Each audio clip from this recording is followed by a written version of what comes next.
बेहद की परम परम परम महाशांति है, महाशांति है, महाशांति है।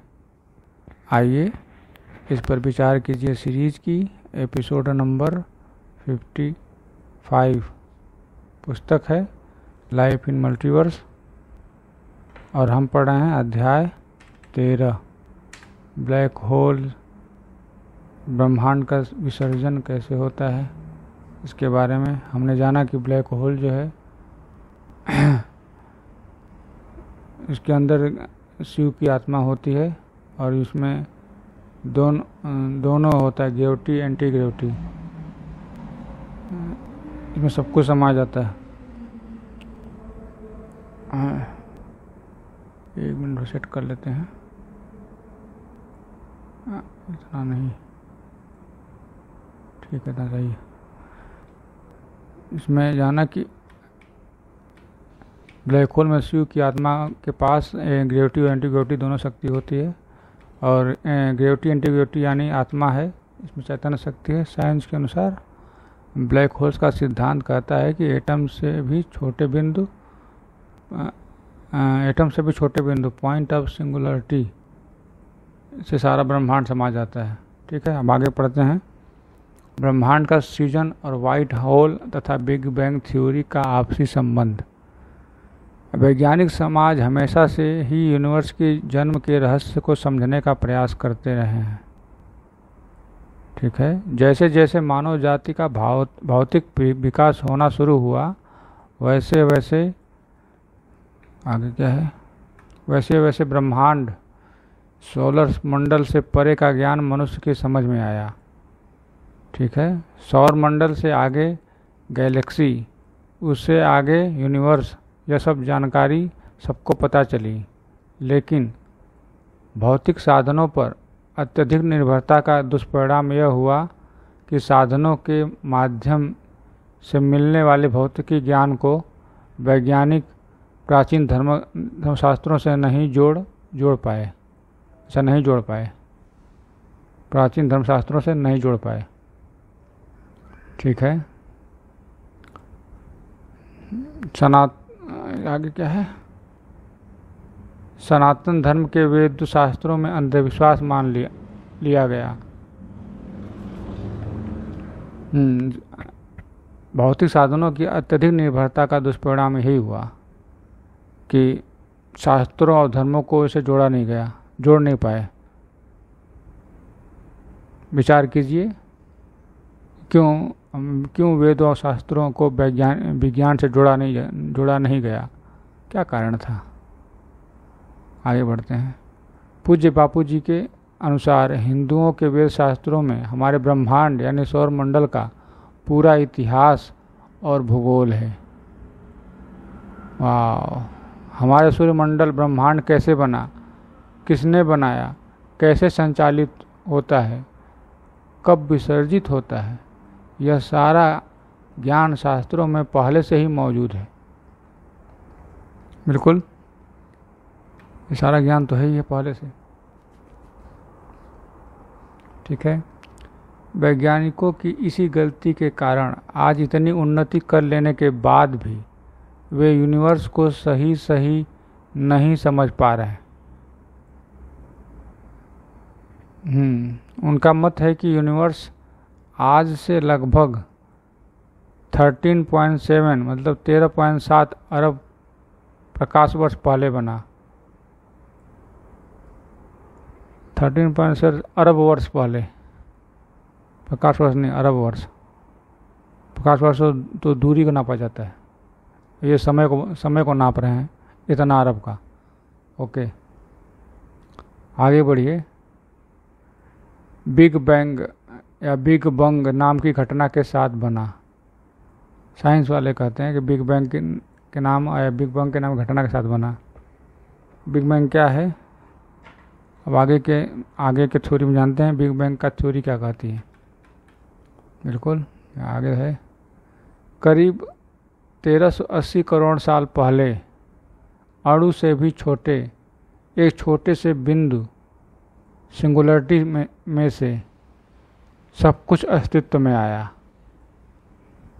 बिग बैंग थ्योरी कहती है कि 1380 करोड़ साल पहले 1380 करोड़ साल पहले अणु से भी छोटे एक छोटे से बिंदु सिंगुलरिटी से में से सब कुछ अस्तित्व में आया। ओके, फिर क्या कहती है, एक छोटे से बिंदु में विस्फोट हुआ और उसमें से ऊर्जा पूरी तरह से फैल गई और एक पल के करोड़वें हिस्से के अंदर यह विश्व अपने अस्तित्व में फैल गया और एक बिंदु का कभी न रुकने वाला विस्तार होने लगा। इसी समय अंतरिक्ष का जन्म हुआ, साथ ही साथ समय और अस्तित्व में आया। समय भी अस्तित्व में आया, अंतरिक्ष का भी जन्म हुआ, समय भी अस्तित्व में आया। विज्ञान तो यही कह रहा है। ठीक है, यह ऊर्जा अरबों साल फैलती रही। यह ऊर्जा इतने सालों में धीरे धीरे ठंडी होने लगी। अरबों साल फैलती भी रही और ठंडी भी हो रही। अच्छा, इस ऊर्जा तथा अति सूक्ष्म कणों के बीच हुई पारस्परिक गुरुत्वाकर्षण प्रक्रियाओं से सारी चीज़ों का, जैसे कि इलेक्ट्रॉन, प्रोटॉन, न्यूट्रॉन, पदार्थ, पृथ्वी, तारे, आकाशगंगा का निर्माण हुआ। मतलब शून्य से अनंत का अस्तित्व आया। बिल्कुल यही तो बोल रहे हैं साइंस वाले कि इस ऊर्जा का अति सूक्ष्म कणों के बीच में से पारस्परिक गुरुत्वाकर्षण प्रक्रियाओं से सारी चीज़ों का, जैसे इलेक्ट्रॉन, प्रोटॉन, न्यूट्रॉन, पदार्थ, पृथ्वी, तारे, आकाशगंगा का निर्माण हुआ।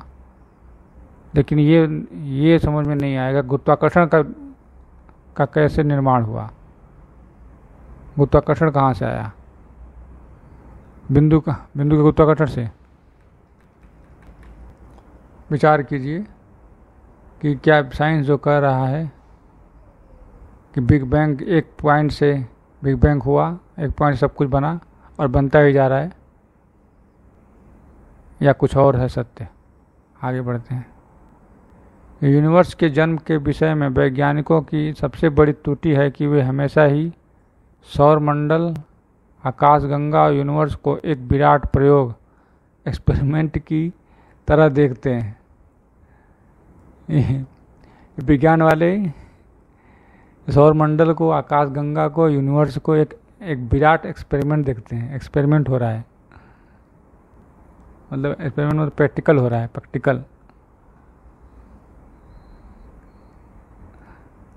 प्रैक्टिकल भी अंग्रेजी और एक्सपेरिमेंट में इंग्लिश। ओहो, गड़बड़ हो गया।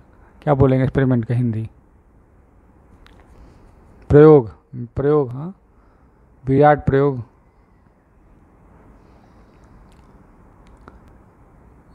साइंस वाले भी ना। आगे बढ़ते हैं।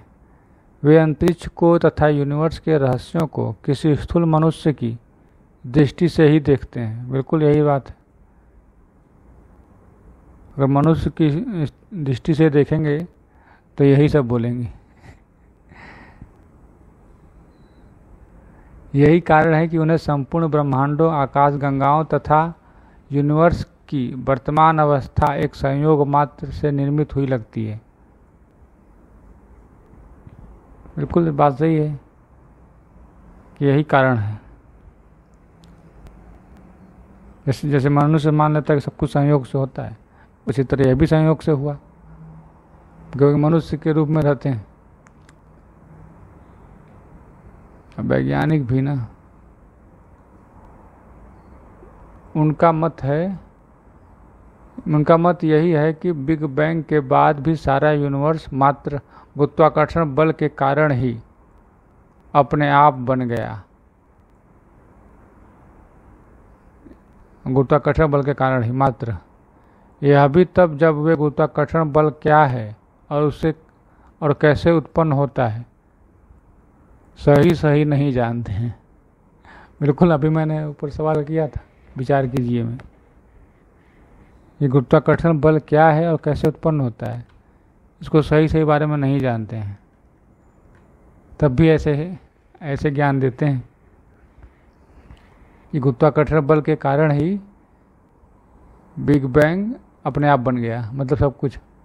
यही है कि बिग बैंग के बाद भी सारा यूनिवर्स मात्र गुरुत्वाकर्षण बल के कारण ही, मात्र गुरुत्वाकर्षण बल के कारण, और गुरुत्वाकर्षण बल को जानते ही नहीं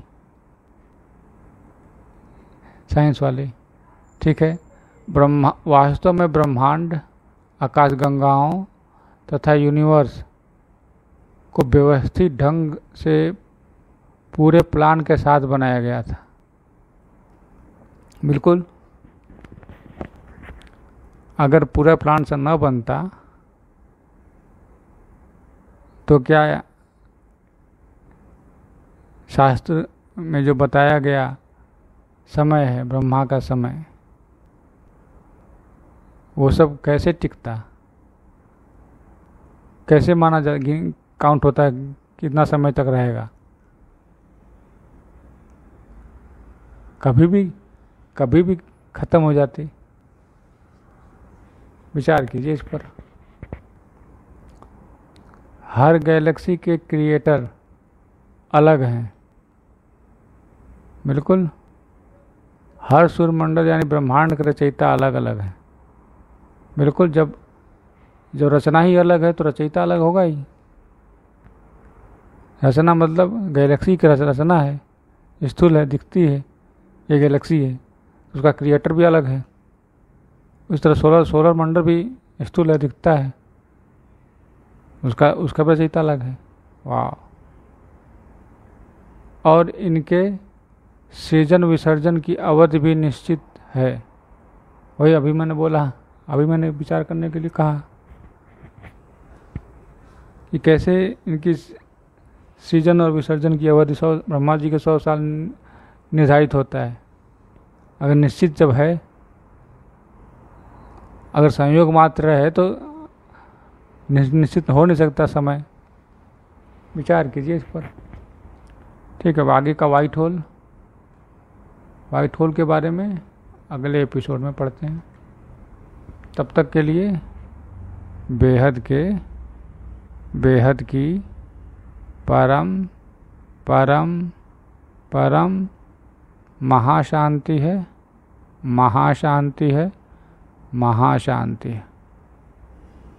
बेहद की परम शांति, सोचो बोलो परम शांति। Join us daily for our morning live meditation, Monday to Saturday, 5:30 to 6:30 a.m. Join us daily for live meditation, 10 p.m. to 11 p.m. on YouTube Live. Subscribe now. Website www.paramshanti.org. Email us anant@paramshanti.org. Like, share, subscribe. Join today. बेहद की परम शांति, सो